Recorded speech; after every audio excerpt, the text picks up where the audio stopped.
Selamat siang pemirsa, Presisi yang kembali hadir untuk Anda edisi hari ini. Selama 1 jam ke depan kami telah menyiapkan sejumlah informasi terkini. Bersama saya Bribda Joy Shenika, kita lihat dulu 3 berita utama siang ini. Sebanyak 30,9 kg sabu dimusnahkan di halaman parkir belakang Mapolda Sulawesi Selatan di Kecamatan Biringkanaya, Makassar pada Rabu lalu.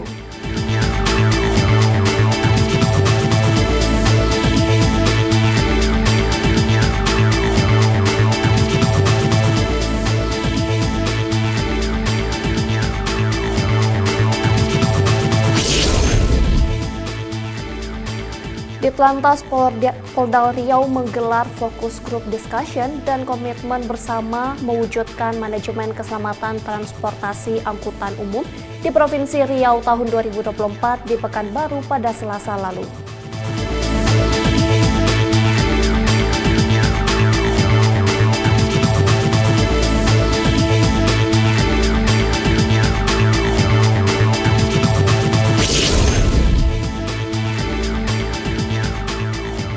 Seorang anggota Intelmob Kompi 1 Batalion B Pelopor Maumere, Satuan Brimob Polda NTT bersama sang istri berinisiatif mendirikan rumah belajar anak Santi Sima di Dusun Woloara, Kabupaten Sika.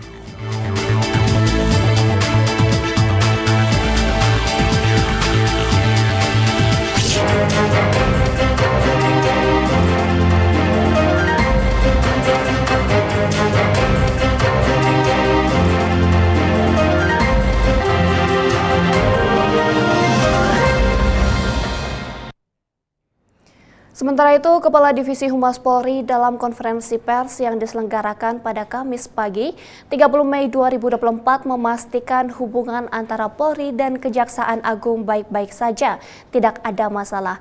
Hal ini terkait dengan pemberitaan yang beredar beberapa hari belakang soal dinamika hubungan antara Densus 88 dengan Kejagung. Kami sampaikan kepada teman sekalian bahwa kepolisian dan Kejaksaan Agung dalam keadaan baik-baik saja. Tidak ada permasalahan yang perlu dipermasalahkan. Apalagi pada hari Senin yang lalu, para pimpinan lembaga hadir pada Government Tech di Istana, dan dalam kesempatan itu terlihat begitu kompak, sinergis antara kementerian lembaga terkait maupun yang nampak di teman-teman media juga bahwa ada Pak Menko Polhukam di sana, ada Bapak Panglima TNI, ada Pak Bahlil Menteri Investasi, di sana juga ada Bapak Jaksa Agung maupun Bapak Kapolri. Beliau menyampaikan bahwa antara polisi dan jaksa baik-baik saja. Bahkan Pak Jaksa Agung menyampaikan tidak ada masalah, baik-baik saja. Serta Bapak Menko Polhukam juga menyampaikan polisi dan jaksa adem ayem. Maka dari itu kami menyampaikan kepada teman sekalian antara kepolisian dan kejaksaan dalam keadaan baik-baik saja, tidak ada masalah. Kalau pimpinan sudah menyampaikan tidak ada masalah, berarti kami tinggal menyampaikan kepada teman-teman bahwa antara kepolisian dan kejaksaan tidak ada masalah. Mohon bantu rekan-rekan sekalian, karena sinergitas dan soliditas kementerian lembaga ini yang saat ini sedang diuji untuk menjaga pertumbuhan ekonomi yang sedang meningkat saat ini. Kejaksaan Agung dan kepolisian akan selalu bersinergi dan bekerjasama, mengingat bahwa kita terikat dalam aparat penegak hukum yang harus sama-sama berkonsentrasi untuk menegakkan hukum di negara ini, sehingga jangan sampai bahwa kalau kita diadu domba antara Kejaksaan Agung dan kepolisian, nantinya malah tepuk tangan para penjahat dan para koruptor ke depanlah yang akan menjadi hiasan-hiasan di luar sana. Sementara itu, Wakapolda Sulawesi Barat, Brigjen Pol Rahmat Pamuji, menghadiri kegiatan pemusnahan ratusan gram barang bukti narkotika jenis sabu yang berlangsung di kantor BNNP, Sulbar pada Rabu lalu.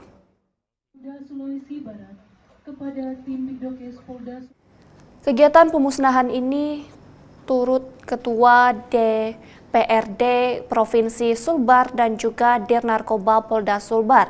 Wakapolda Sulawesi Barat mengapresiasi upaya-upaya pemberantasan narkoba. Melalui kegiatan ini membuktikan bahwa semua pihak serius dan total dalam berperang melawan narkoba. Brigjen Pol Rahmat Pamuji juga mengungkapkan akan terus berkomitmen dan siap menjadi garda terdepan dalam pemberantas serta memerangi peredaran narkoba, khususnya di Sulbar. Ia menambahkan pemusnahan barang bukti narkotika jenis sabu ini sudah berhasil menyelamatkan ratusan jiwa orang dari potensi penyalahgunaan narkotika khususnya di Kabupaten Mamuju.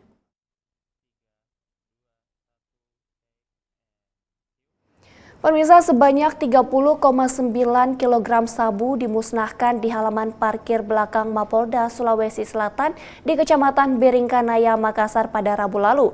Kapolda Sulsel Irjen Pol Andirian R. Jayadi menyatakan bahwa barang bukti yang dimusnahkan ini merupakan hasil pengungkapan dari Januari hingga April 2024. Hari ini akan lakukan pemusnahan barang bukti narkotika dalam kurun waktu 4 bulan terakhir, yaitu sebagai berikut. 1. Jumlah sabu-sabu 30 kilo 944 gram. Kedua, jumlah ganja sebanyak 6.800 gram. Jumlah ekstasi sebanyak 83 butir, merupakan hasil pengungkapan di Dinas Narkoba Polda Sulsel.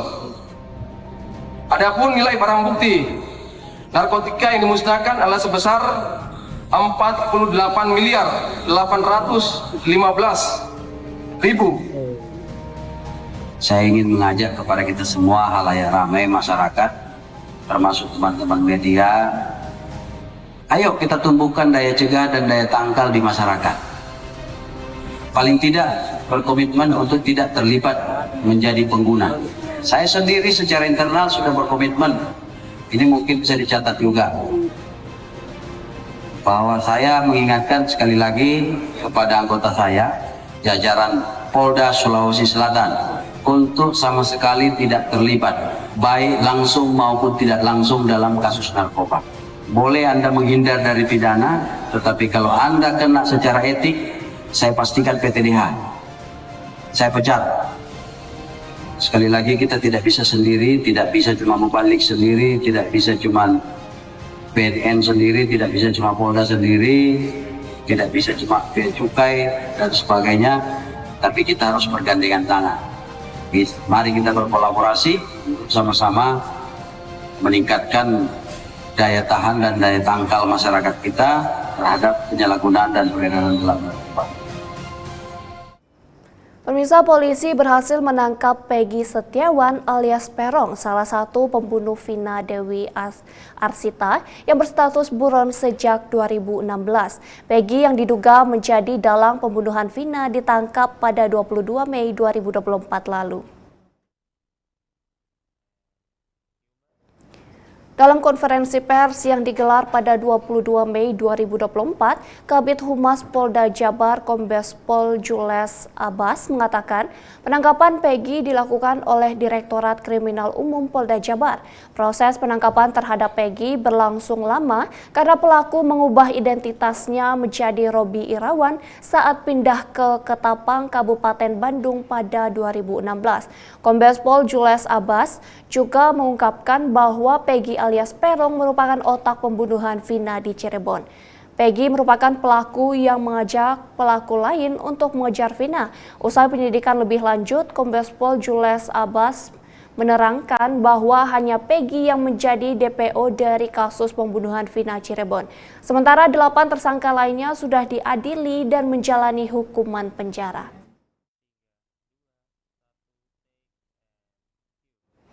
Sementara itu, Kepala Divisi Humas Polri dalam konferensi pers yang digelar pada Kamis pagi 30 Mei 2024 memastikan 2 orang DPO lain digugurkan status DPO-nya karena kurangnya alat bukti. Berikut pernyataan Irjen Pol Sandi Nugroho. Terkait dengan kasus Vina, Polda Jabar sudah bekerja keras untuk bisa melaksanakan kegiatan penyidikan lanjutan tentang kasus tersebut, dan sempat dirilis oleh Kabid Humas Polda Jabar bahwa tersangka sudah, salah satu DPO sudah diamankan, dan di dalam penutupnya kalau rekan-rekan mungkin bisa melihat atau mengingat kembali, di sana Kabid Humas Polda Jawa menyampaikan apabila ada informasi, ada alat bukti yang lain yang bisa membuat lebih terang benderang dalam kasus ini, mohon disampaikan. Itu artinya bahwa kita membuka diri apabila memang ada informasi dan alat bukti lain yang bisa diberikan kepada kepolisian sebagai informasi tambahan untuk mengungkap kasus ini. Dan ketika kasus yang disampaikan oleh Dirkrim Polda Jabar bahwa tadinya DPO ada 3 menjadi 1, karena alat bukti yang mengarah kepada 2 orang ini sampai dengan saat ini masih belum mencukupi. Bahkan ada beberapa keterangan saksi yang menyampaikan itu adalah fiktif, nama fiktif. Nah, oleh karena itu masih didalamin, masih dikerjakan. Apabila memang ada keterangan, informasi, tambahan alat bukti, tambahan saksi, ataupun yang lainnya untuk membuat terang benderang tindak pidana ini, tentu saja kepolisian akan sangat berterima kasih. Dan bahkan kita juga sangat berterima kasih karena saat ini juga banyak sekali para pengamat, para ahli hukum, para narasumber yang sudah membahas masalah kasus pidana ini dengan luar biasa. Tentu saja ini menjadi penyemangat bagi Polri bahwa dalam menyidik kasus pidana ini Polri nggak sendiri. Polri didukung oleh banyak pihak, Polri diperhatikan oleh banyak pihak untuk bisa kasus ini bisa menjadi lebih terang benderang lagi. Maka dari itu, kalau memang ada alat bukti, keterangan-keterangan yang lainnya, ataupun informasi yang bisa mengungkap lebih terang benderang kasus ini, kami sangat menunggu dan sangat berterima kasih untuk bisa mengungkap kasus ini. Pemirsa, penemuan mayat pria yang membusuk dalam wadah penampungan air di Pondok Aren, Tangerang Selatan masih belum berhasil diungkap. Identitas hingga penyebab korban tewas masih diselidiki polisi. Kapolsek Pondok Aren Kompol Bambang Askar Sodik menjelaskan mayat pria tersebut ditemukan dalam wadah penampungan air di Gang Samit Sian, Kelurahan Pondok Aren, Tangsel.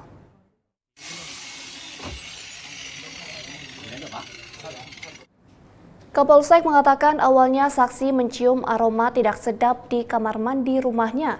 Saksi yang juga pemilik rumah merasa curiga lantaran air di rumahnya juga keruh dan berbusa. Istri saksi kemudian memintanya mengecek wadah penampungan air di belakang rumahnya, dan saat membuka penutupnya saksi terkejut melihat benda sebesar bantal. Lalu saksi menginformasikan apa yang ditemukan ke mertuanya untuk memastikan abdai di dalam wadah penampungan air tersebut. Kedua saksi lalu mengecek kembali wadah penampungan air dan barulah diketahui bahwa benda yang ditemukan tersebut adalah jasad manusia yang sudah membengkak.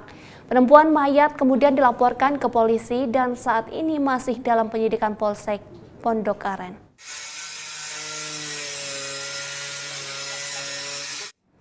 Sementara itu, dari hasil visum Rumah Sakit Polri Kramat Jati, polisi memastikan tidak ada bekas luka pada tubuh korban yang ditemukan di dalam toren air rumah warga di kawasan Pondok Aren, Tangerang Selatan. Namun dari pemeriksaan screening narkotika dan zat adiktif lainnya, Kepala Rumah Sakit Polri Kramat Jati Brigjen Pol Haryanto mengungkapkan bahwa urin dari jasad itu mengandung amfetamin, ganja, dan juga sabu. Jadi setelah kita otopsi, kita tidak dapatkan tanda-tanda kekerasan, baik benda tumpul maupun benda tajam. Yang kita lihat adalah pembusukan lanjut. Barangkali karena beberapa jam terendam juga itu menyebabkan pembusukan tambah cepat. Kemudian ada beberapa pemeriksaan karena yang bersangkutan ini bertato, itu apakah itu di bagian tertentu kita cek untuk patologi anatomiknya. Kemudian dalam pemeriksaan urinnya kita dapatkan positif untuk sabu, ekstasi maupun ganja. Jadi nanti untuk lidik dan sidik lanjut barangkali penyidik akan mengembangkan hasil temuan kita itu. Satreskrim Polres Mimika berhasil mengungkap kasus pencurian disertai kekerasan di Kota Timika, Provinsi Papua Tengah. 3 orang pelaku diamankan masing-masing berinisial MI, BA, dan ABP. Ketiga pelaku diketahui selain melakukan kejahatan di Timika juga melakukan hal serupa di Makassar dan Kalimantan Timur.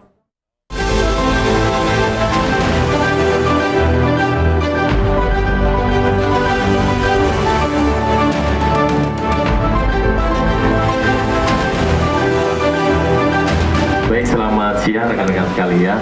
Pada hari ini tanggal 28 Mei 2024 dari Satreskrim Polres Mimika akan melaksanakan press release terkait kejadian curas. Ini ada beberapa tempat yaitu 3 TKP, Samratulangi, Cendrawasih, dan Hasanuddin. Adapun pelaku berinisial I, DA, dan ADT. Ketiga pelaku ini selain bermain kejahatan di Kota Timika, ada di Makassar dan Kalimantan Timur, khususnya Samarinda. Kemudian barang bukti yang sudah diamankan berupa sajam, kemudian jam, uang tunai, surat-surat kendaraan, surat tanah, kemudian dari Pegadaian, dan lain-lain. Modusnya itu adalah pecah kaca. Ada 3 korban yang mengalami kejadian ini. Kemudian pasal yang diterapkan 365, 364 KUHP. Tuntutannya pasti akan lebih berat. Kami juga akan koordinasi ke kejaksaan sebagai pengemban penuntutan. Ya, kan mereka juga punya database terkait dengan pelaku. Dan mereka ini juga berpindah-pindah tempat juga, di pindah wilayah Makassar, Kalimantan, yang mereka sudah pernah melakukannya. Buntuti dulu, contohnya nasabah, dia buntuti dari bank, kemudian nanti lihat celah yang mana mereka analisa terbaik, itu yang mereka lakukan kejahatan.